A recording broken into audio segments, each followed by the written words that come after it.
The Cuban Ministry of Energy and Mines report that work has been underway since early Wednesday morning to restore the national power grid after a failure caused a nationwide power outage. Cuba's national electric company specified that the power grid was fully disconnected at 2:08 a.m. local time due to the unexpected shutdown of the Antonio Guiterres thermoelectric power plant. In addition, the company reported on the progress of recovery efforts, detailing that in Havana, capital city, 38 hospital and 6 water supply sources and 260,541 customers in 102 circuits already have power supplies. Authorities informed that uninterrupted work continues to restore the electric system in the capital city. We think that today there will be a significant percentage of recovery. It will take us until tomorrow to reach the conditions in which the system was down, so that it can be online again, which would mean the national electric system has recovered. But it is already in a recovery process.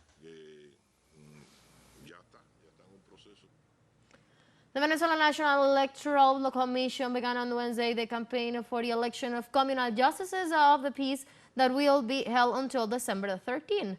The president of the National Assembly, a member of the Electoral Commission, Jorge Rodriguez, highlighted the unprecedented character of these elections, where more than 52,000 women and men from the 5,297 communal circuits are nominated as justices of the peace. Rodriguez explained that it will begin holding assemblies and leading tours with the inhabitants of the communal circuits so that each candidate can give the reasons to be elected as justice of the peace. The Venezuelan deputy also stressed the importance of the elections to promote peace and community justice. Today we start the electoral campaign of all these candidates for the elections of the communal justices of peace. Our Constitution puts it beautifully and brilliantly that they must be elected by direct and secret universal vote of the people of their communal circuits. It is a very simple election. If you are over 15 years of age and you have your identity card, whether it is expired or not, but you have your identity card, you go to the voting center of your communal circuit. We will do our best to keep you informed about which voting centers will be set up for the election. The president of the National Assembly also referred to the number of people that can be elected by each voters and the total number of justices of the peace expected to be chosen on Sunday, December 15th. You can choose up to 3 people to be your communal justices of the peace. Out of the 52,288 who were nominated, this way over 15,000 communal justices of the peace will be elected next Sunday, December 15th. In Argentina, retirees march in rejection of President Javier Milei's decisions to kill free medicines for senior citizens. For these demonstrators mobilized to headquarters of the Integral Medicine Assistance Program all over the country. The president's measures established that retirees who earn more than 389,000 Argentine pesos, that is less than a half of a basic food basket, will automatically stop receiving the 5 medications, while senior citizens with higher incomes will have to pay for the prescribed drugs.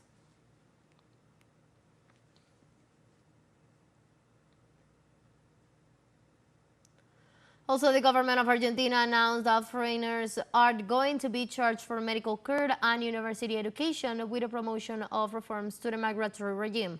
The presidential spokesperson, Manuel Adorni, justified a measure, arguing it will represent more funds for the universities. Adorni further informed about a new policy that seeks to tighten the conditions for the entry and the reasons for expulsion of migrants, allegedly a measure to guard borders and protect the population.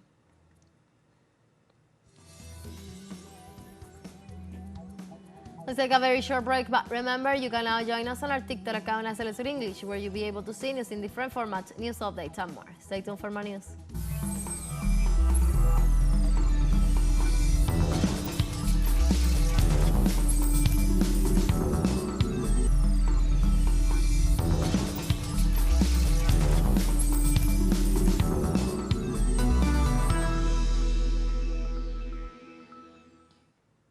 Welcome back to From the South.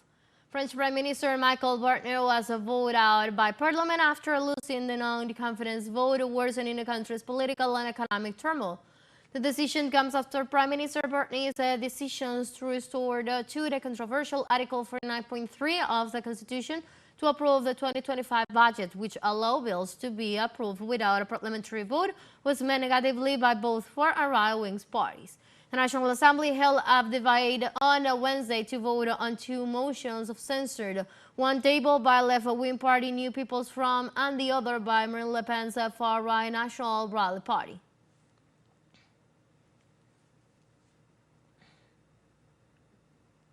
South Korean legislators have launched a push to impeach President Yoon Suk-yeol, accusing him of declaring martial law in order to evade investigations into himself and his family.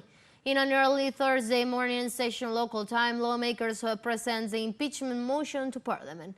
Young's governing People Power Party said it will oppose the motion, but the party has been divided over the crisis. The opposition Democratic Party, which has a majority in Parliament, needs at least 8 governing party lawmakers to back the bill in order for it to pass.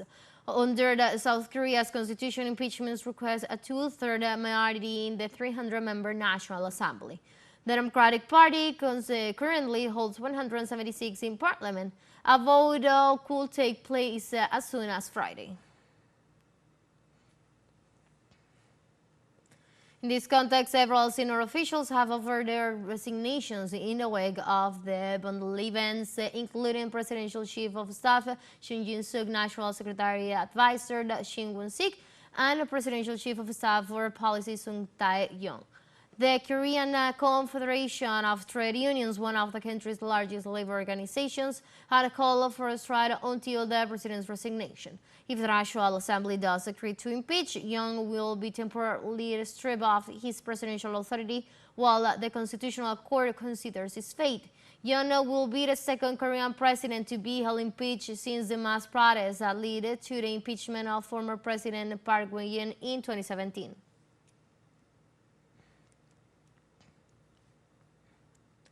Russian President Vladimir Putin described as a failure the plans of the West to strategically defeat his country. During his speech after Russia calling investment forum, President Putin points out that in 2022, several countries proved to be unreliable partners for Moscow by breaking production and supply chains. In this context, Putin assured that despite the pretensions of these nations to awaken the Russian economy, the economic sector not only recovers, but also guarantees equality, the structural changes. He also stressed that the country is developing its technological, productive, and logistical capabilities while strengthening relations and ties with other nations. These countries have proven to be unreliable partners, endangering and destroying many production and logistics chains and cooperation ties that have been built up over decades. And we often hear in the political, military, and economic spheres that these countries set themselves the task of inflicting a strategic defeat on Russia, and obviously these plans failed.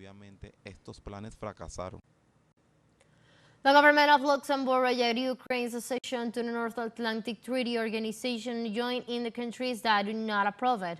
During the meeting of the bloc of foreign ministers in Brussels, the representative of Luxembourg points out that Ukraine's membership in NATO could lead to new tensions.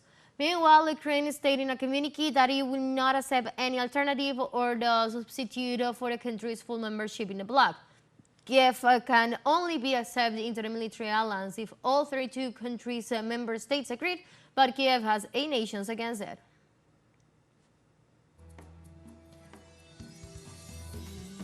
Let's take our last break, but before we invite you to visit our YouTube channel at teleSUR English, where you'll be able to watch an interview, sub-stories, special broadcasts, and more. Use the button and active the notification bell to stay up to date on the world's most recent events. For financial break, don't go away.